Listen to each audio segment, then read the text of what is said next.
বাংলাদেশে Redmi note 12 pro launch না হলেও খুব শীঘ্রই রেডমি নোট 13 প্রো আসতে যাচ্ছে। হ্যাঁ, রেডমি নোট 13 প্রো, যেখানে প্রসেসর হিসেবে থাকবে কোয়ালকম স্ন্যাপড্রাগন 7S Gen 2।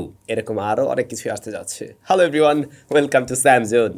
শনিবারে আমাদের টেক নিউজ নিয়ে আসার কথা, সো আমি কিন্তু হাজির হয়ে গেছি। আরেকটা বিষয় মনে রাখবেন, আগামীকাল প্রশ্নোত্তর পর্ব থাকবে, সুতরাং আপনাদের জানতে চাওয়ার প্রশ্নগুলো ঝটপট এই ভিডিওর কমেন্ট সেকশনে গিয়ে কমেন্ট করে ফেলুন। কালকে সেগুলো নিয়ে আপনার সাথে দেখা হয়ে যাবে, কিন্তু হয়তো আপনার কমেন্টটাও আমি পড়বো। Right, very good. ফার্স্টেই আমরা তাহলে কথা বলতে চাই একটু মটোরোলা নিয়ে। মটোরোলার ফোন বাংলাদেশে কিন্তু কন্টিনিউ করছিল, রাইট, বাট রিসেন্টলি আমরা মটোরোলার তেমন কোনো অফিসিয়াল ডিভাইস দেখছি না। আসলে তো ভালোই হতো। এনিওয়ে, মটোরোলা খুব শীঘ্রই লঞ্চ করতে যাচ্ছে মোটো S40 নিও।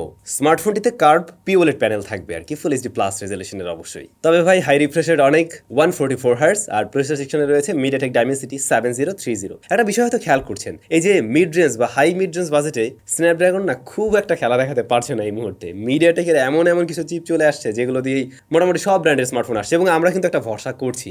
আপনারাও কিনতেছেন। আগে একটা সময় হয়তো মিডিয়াটেকের প্রসেসরযুক্ত স্মার্টফোন 15-20 হাজারের উপরে কেউ কিনতে চাইতেন না, বাট এখন কিন্তু সবাই কিনছে মোটামুটি 30-35, এমনকি 50-এর মধ্যেও, বা আরও দামি দামি ফোনও কিনছেন অনেকেই। তো এই স্মার্টফোনে আরও থাকবে 50 মেগাপিক্সেলের main shooter, 13 megapixel ultra wide shooter, front facing camera থাকবে 32 মেগাপিক্সেলের শুটার, এবং ব্যাটারি হিসেবে 5000 mAh 68 ওয়াটের চার্জিং সিস্টেম দিয়ে আসবে এই ডিভাইসটি। মজার ব্যাপার হলো এই স্মার্টফোনটিও 21 তারিখে লঞ্চ হতে যাচ্ছে, সেপ্টেম্বরের 21 তারিখে। এবারে বলছিলাম রেডমির স্মার্টফোন। হ্যাঁ, রেডমি নোট 13 সিরিজের স্মার্টফোন লঞ্চ হতে যাচ্ছে 21 তারিখে। যতদূর সম্ভব এটা চায়নাতে লঞ্চ হবে, এবং ইন্ডিয়ার মার্কেটে হয়তো পরবর্তী মাসে গিয়ে লঞ্চ হতে পারে, বা নভেম্বরের দিকে হওয়ার পসিবিলিটি আছে। বাংলাদেশের কথা বলে কোনো লাভ নেই, বাংলাদেশের রেডমির অবস্থা তো এরকম নিবু করতেছে আর কি। তবে রেডমি নোট 13 প্রো যে স্মার্টফোনটি 5G, এই মোবাইল ফোনটি কিন্তু স্পেশাল কিছু এবারে নিয়ে আসছে। যেমন ফার্স্টে আমি বলছিলাম কি, কোয়ালকম স্ন্যাপড্রাগন 7S Gen 2। এই প্রসেসরটা মূলত 4nm ফেব্রিকেশনে তৈরি করা একটি প্রসেসর, আর এর পাশাপাশি স্মার্টফোনে থাকবে DDR5 এর র্যাম, UFS 3.1 স্টোরেজ টাইপ, 200 মেগাপিক্সেলের মেইন শুটার।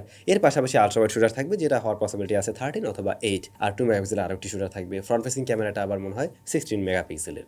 তবে রেডমি এবারে ডিসপ্লেতে উন্নয়ন করতে যাচ্ছে। ওলেড প্যানেল থাকবে, কিন্তু এখানে হাই রিফ্রেশ রেট রয়েছে 144 হার্টজ, আবার রেজলিউশনও 1.5K। তার মানে কি দাঁড়ালো, আমরা অলরেডি হয়তো দেখছি কি রেডমি নোট 12 প্রো সিরিজের যে স্মার্টফোনগুলো রয়েছে এগুলোর দাম কত, 30K 33 এরকম। তো হয়তো এই ডিভাইসটা 35 টু আপনি হয়তো 40K নিচে পাবেন আর কি। তো সেই ক্ষেত্রে আমরা 1.5K রেজলিউশন এবং 144 হার্টজ হাই রিফ্রেশটা পেয়ে যাব। আগামী 21 তারিখে চায়নার মার্কেটে লঞ্চ হয়ে গেলে হয়তো আমরা আস্তে আস্তে দুই পিস করে আনঅফিশিয়ালভাবে বাংলাদেশ মার্কেটেও পেতে শুরু করব।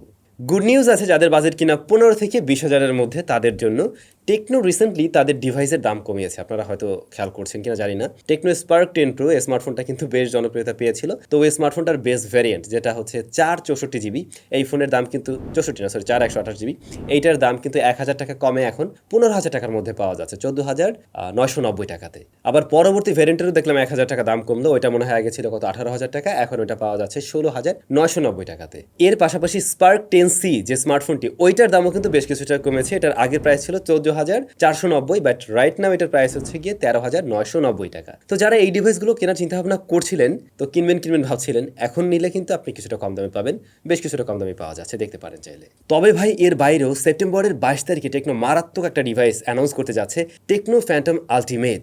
যে ডিভাইসটা আপনারা এই মুহূর্তে ভিডিওতে দেখছেন, ভাই এটার ডিসপ্লেটা তো রোলেবল, ভিতরে থাকে আবার বড় হয়ে যায়, ইন্টারেস্টিং কিছু। তো এইটা 22 তারিখে নিয়ে আসতে যাচ্ছে তারা। একটা বিষয় হয়তো খেয়াল করছেন, সেপ্টেম্বর মাসে অনেক স্মার্টফোন, দারুণ স্মার্টফোন আসতে যাচ্ছে আর কি। তো এই ইভেন্টে আশা করছি আপনাদের ভাই ব্রাদার মানে আমরাও থাকবো, এবং আপনাদের সাথে এই স্মার্টফোন শেয়ার করতে পারবো নিশ্চয়ই। দেখা যাক কি হয়।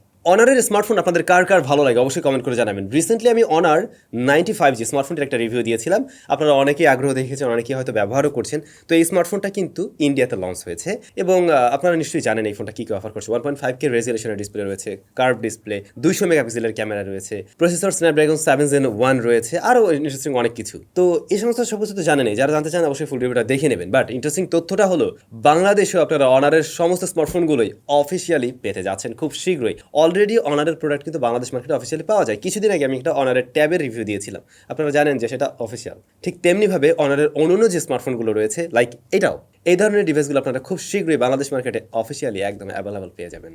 ব্যাপারটা কিন্তু জোস হতে যাচ্ছে। আমরা হুয়াওয়ের স্মার্টফোনগুলো না পেয়ে যে মানে এই মুহূর্তে যে হতাশায় ভুগছি, আশা করছি সেই হতাশার জায়গা থেকে বেরিয়ে আসতে পারবো যদি অনারের স্মার্টফোনগুলো ইন্টারেস্টিং প্রাইসে আসে। কি বলেন আপনারা? যেহেতু কয়েকদিন আগে ঘটা করে আইফোন মানে অ্যাপল তাদের প্রোডাক্টগুলো লঞ্চ করে দিলে, এবার স্যামসাংয়ের ব্যাপারে তো নতুন তথ্য আসবে, এটাই স্বাভাবিক। স্যামসাং গ্যালাক্সি S24 আলট্রা এর ব্যাপারে লাস্ট টেক নিউজ আমি মোটামুটি শেয়ার করছিলাম, তো নতুন তথ্য আরও আছে।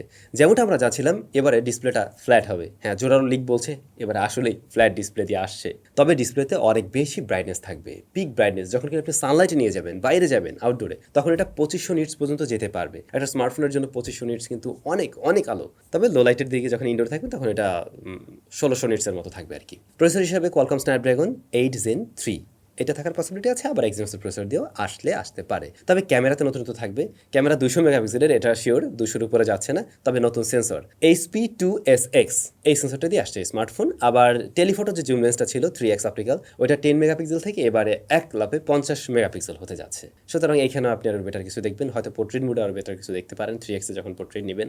বড় আরও একটা ইমপ্রুভমেন্ট থাকতে পারে বডি ফ্রেমে, এবারে অ্যালয় টালয় বাদ দিয়ে একদম সরাসরি হয়তো আমরা টাইটানিয়াম দেখলেও দেখতে পারি, যেমনটা আমরা অ্যাপলের প্রো এবং প্রো ম্যাক্সে দেখেছি। অ্যাপলের কথা যেহেতু চলেই আসলো, আপনারা অনেকেই জানতে চেয়েছিলেন, যদিও আমি আমার আগের একটা ভিডিওতে বলছিলাম যে আইফোন 15 সিরিজের স্মার্টফোনগুলো আগামী 22 তারিখ থেকে একদম রিলিজ হতে যাচ্ছে। 22 তারিখ থেকে মার্কেট থেকে মানুষ কিনতে পারবে, মানে সেল শুরু হতে যাচ্ছে আর কি। শেষ করবো একদম নাথিংয়ের নিউজ দিয়ে।